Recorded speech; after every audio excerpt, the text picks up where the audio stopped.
Hello and welcome to another episode of the Card Show. Hope everyone is well. Hope everyone is, almost 2 weeks into the new year. Hope you're raring to go. Hope your goals are getting got. Hope you're pushing on. All that jazz. Hope you're enjoying the year so far. Is it camera focus there? A bit better, I think. For those watching, the camera was a bit dodgy. For those listening, sorry, the camera was a bit dodgy, so you couldn't see me as good as I would have liked. It's a bit dodgy on the screen. Not that it looked good anyway, but still. So in this episode, we're talking about the great AI scam. That is the tagline, the headline. Is it the clickbait line? I don't know.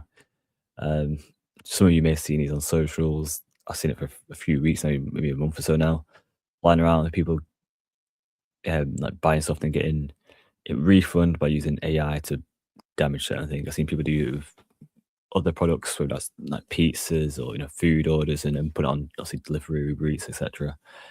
Saying it's come damaged, it's come this, that, the other, and getting refunds.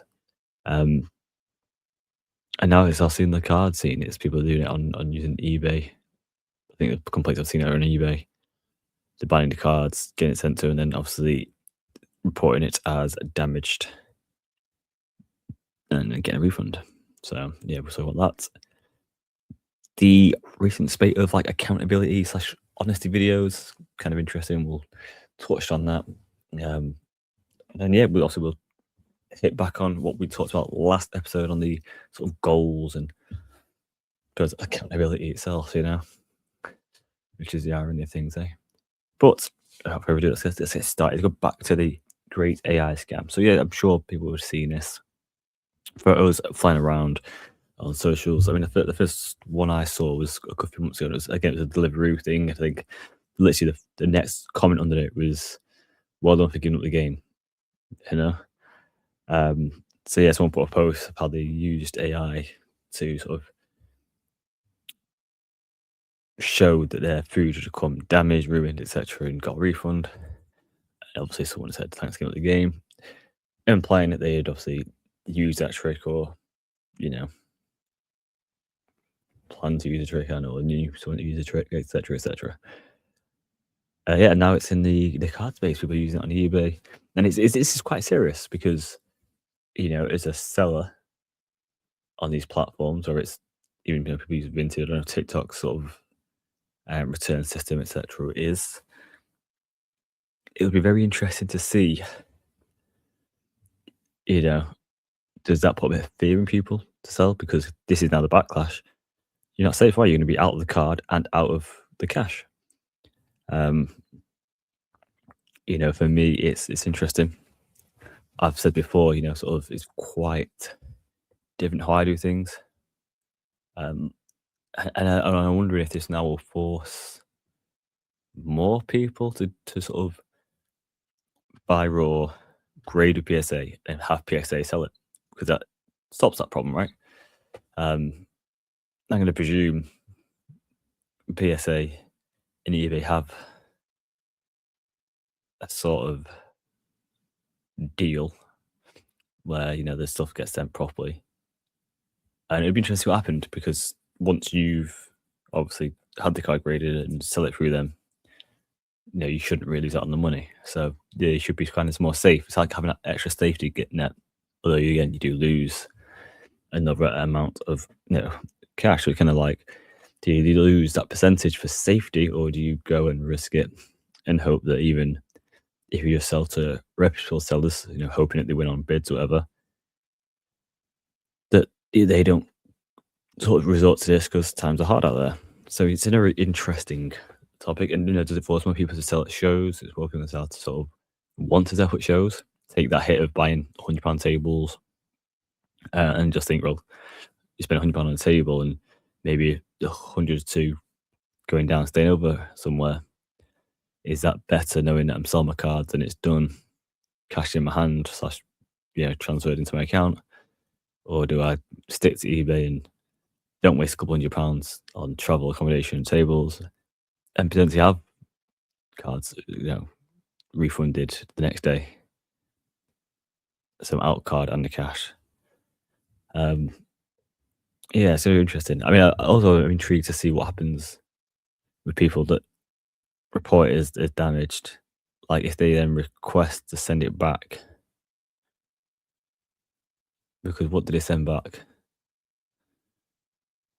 Because if you send back a playing card, Ace of Spades, you know, surely the seller could record the packaging opening and say, "Hey, listen, this is what I got sent back. Here's me recording in straight live and direct."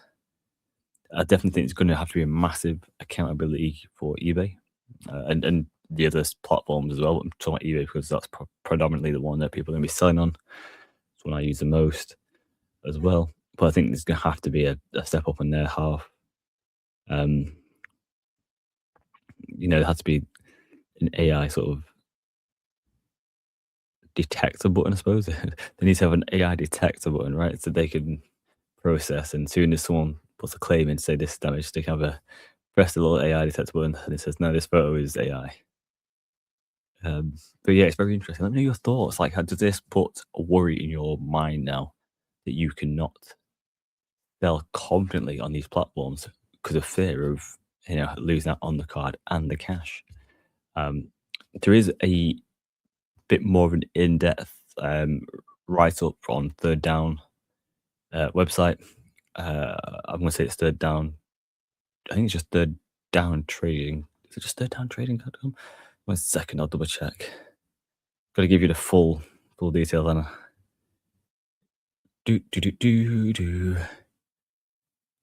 Oh, just thirddown.co.uk.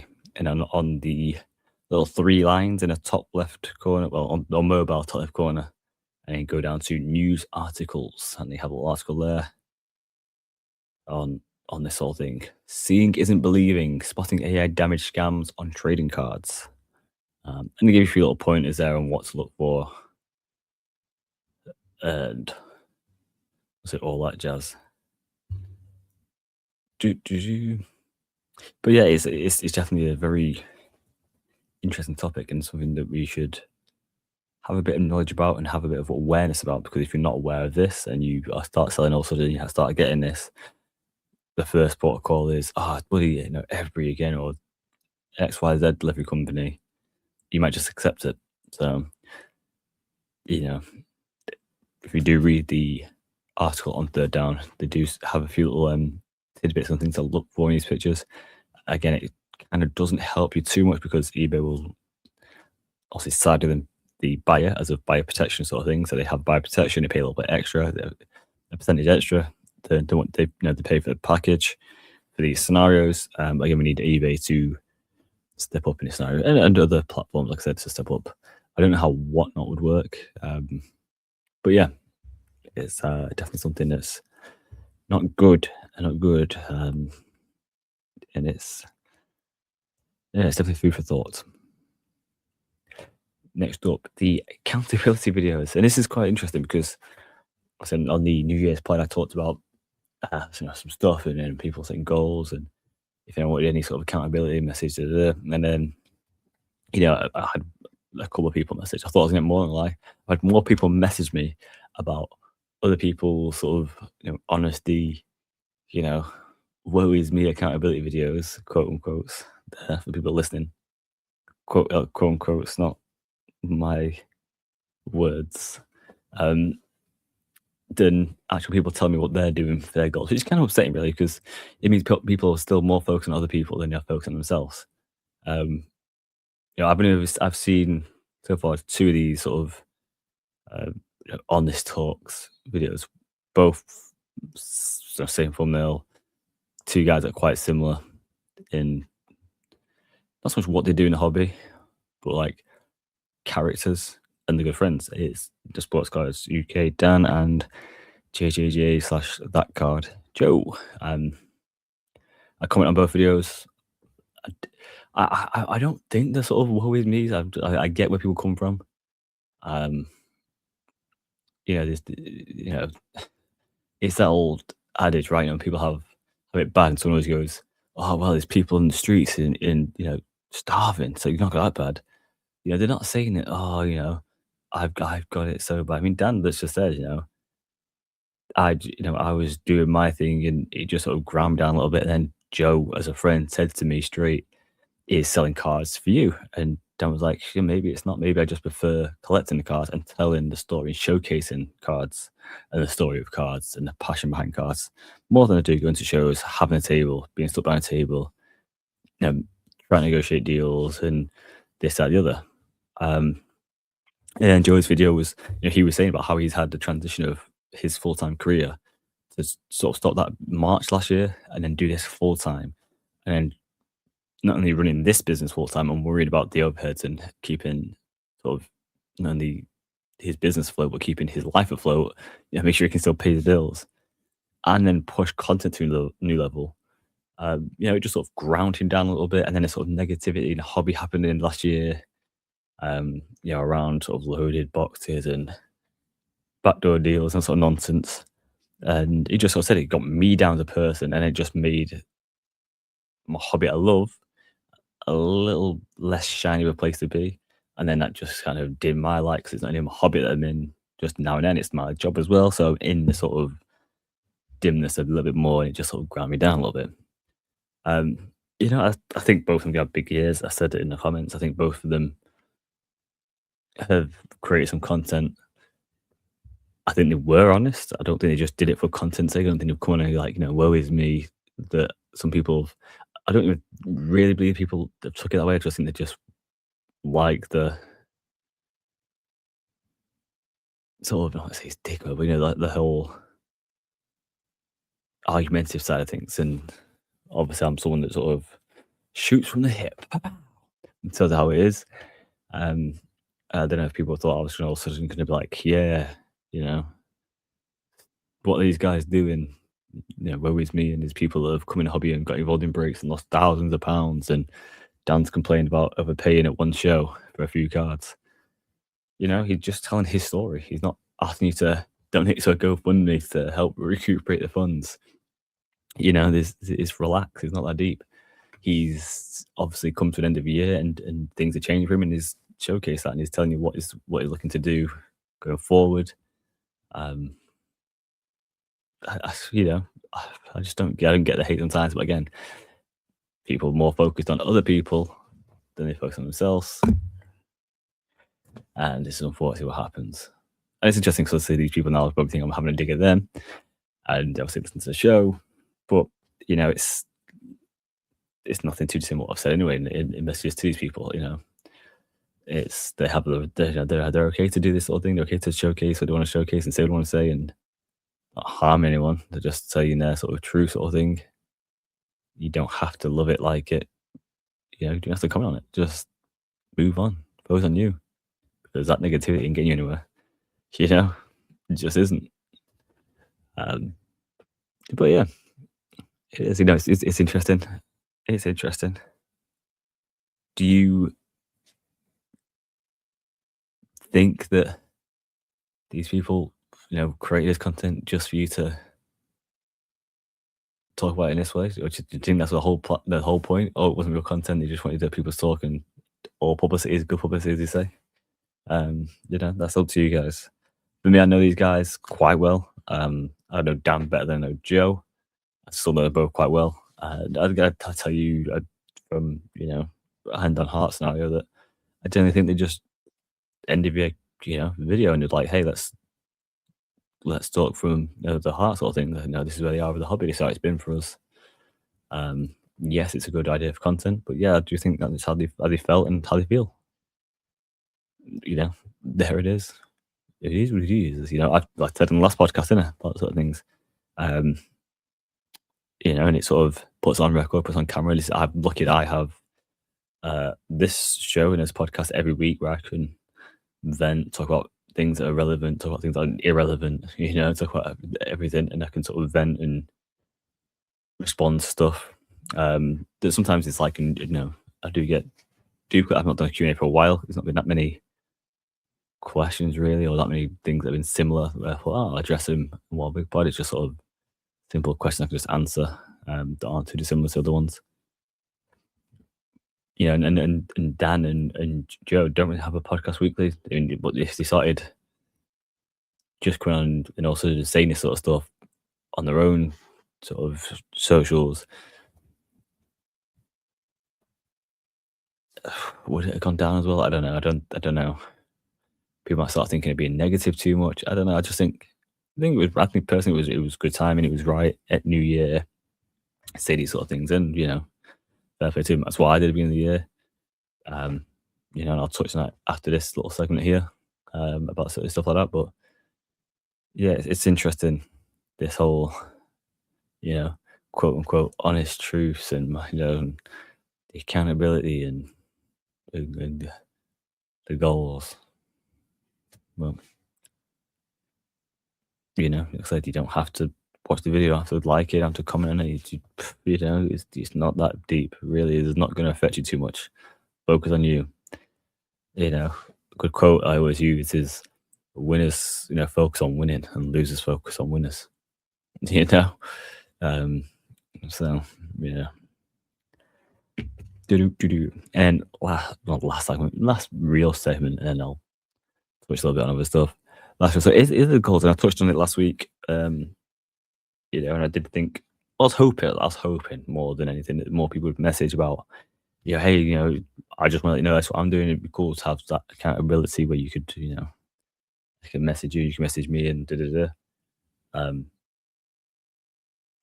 think I only got a couple of it, maybe 3 people that actually generally had stuff where it was like, hey, can you keep me accountable? Da da da. And to be fair, I didn't actually say, this is what I can do, so I will do. I got a few things too. I need to put out there. I'll put a few out there now. I've not fully got a full list just yet in my head, just because I know it's the 10th of January. But yeah, just because of I don't know how certain things are going to go in life in general with stuff. So I don't want to like over commit. There's like simple stuff that I can do, which is sort of no excuse, no BS. Like you can do these every day, no matter what. One of them is my health. I think I touched on this recently last time. I'm just someone who has a nutrition degree and has run a nutrition and training consultancy for over a decade. I had really bad, not really bad, it's kind of horrendous. I had bad nutrition for myself for a good year. Just because my life was so fast paced that I was just like, oh yeah, it's fine. And again, I'm someone that doesn't have a problem with quote unquote fasting, not eating for 18, 24 hours, 36 hours at a time.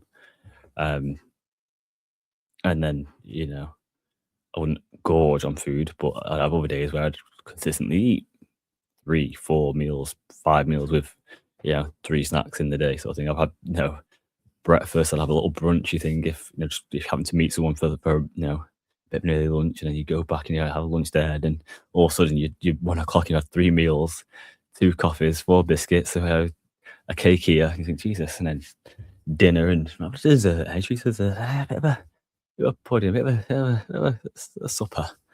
But yeah, it's just one of them where I was very inconsistent, which is for someone like myself who loves the routine, loves that sort of stuff. Didn't make it enjoyable. I didn't enjoy it. It was just survival, right? Survival. I ate a lot of bread, and as someone who doesn't really like bread, it's very much a survival food. That's how bad it was. Just it doesn't give me anything bread. It really doesn't. I really do protein bread now, but yes. So I've kind of got a lot better. So I mean, 10 days in, so I'm gonna pat myself on the back just yet. I'm now a Huel. I'm a hooligan. I do have a code. I will put if I remember, I'll put the code in the description. I will start putting it around there. If you guys want to use Huel, I currently have. So I get 2 Black Label. I currently have the. It's the iced. Is it iced? Is it called that? It's just caramel. Imagine caramel latte. Caramel latte or caramel coffee, something like that. And the salted caramel. My favorite out of them 2 is the salted caramel. I actually already dropped the caramel coffee, and I've changed that to chocolate.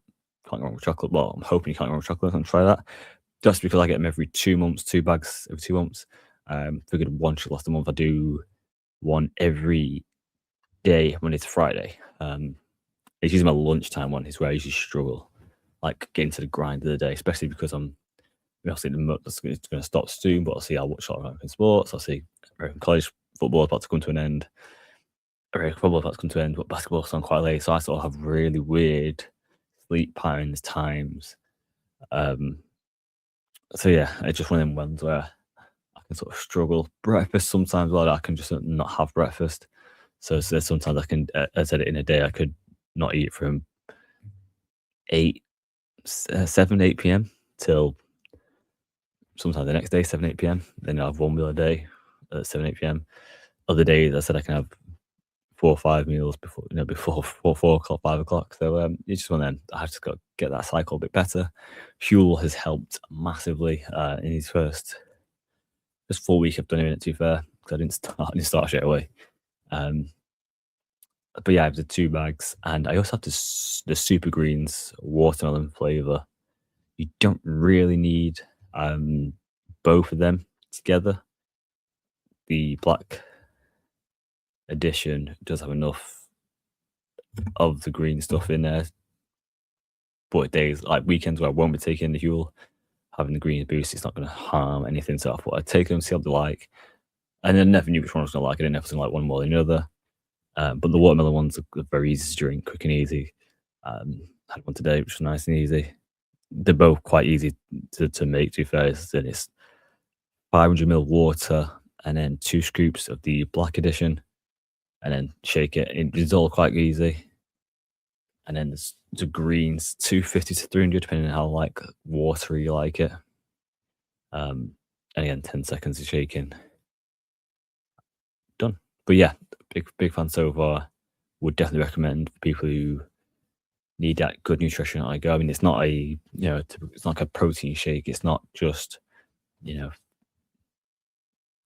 think the correct grammage is 40 grams in Black Label, but again, it's not just like high protein, not much everything else, sweetness and flavor, so it tastes good. This is everything in there from your fiber, vitamins, minerals, etc. It's like a full-on meal replacement.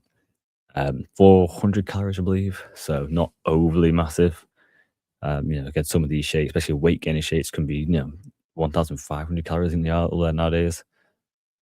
So yeah, it's not one that's going to help you bulk up, but it's one that's going to help you help you feel better and give you that vitamins and minerals, fiber, carbs, healthy fats, protein, etc. for the day, and again, make you feel full up. So yeah, it's definitely something I need to sort of do this year, be consistent with it. But again, so far, because I like it, I think I will be, and it's been so easy and convenient for me to do. That's obviously on a personal sort of goal accountability for me. Business wise, definitely want to sort out the Park Rip channel a bit more. I told you before what the plans are going forward. Massive ones, obviously, get Elite Card Investor going properly, kick that off very soon, which I'm happy about. And being consistent on socials. I think that's really it. But again, there'll be a few more things that I'll dot on. But yeah, definitely want to be more consistent on the socials. So look out for that. I've done all right so far. I've put a few posts out, which I'm happy about. But I keep doing it consistently.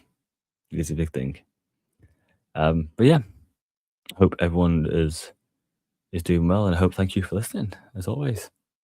Any little comments, messages, feel free as always. I always respond.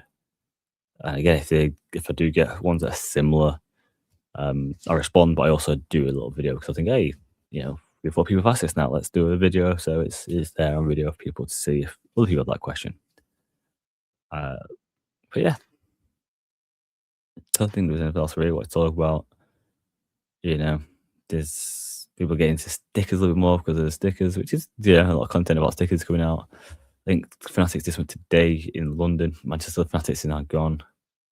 It'd be interesting if they move in somewhere in Manchester. There was rumours at Trafford Centre. But yeah, we'll see. I didn't even go once. Didn't even go once.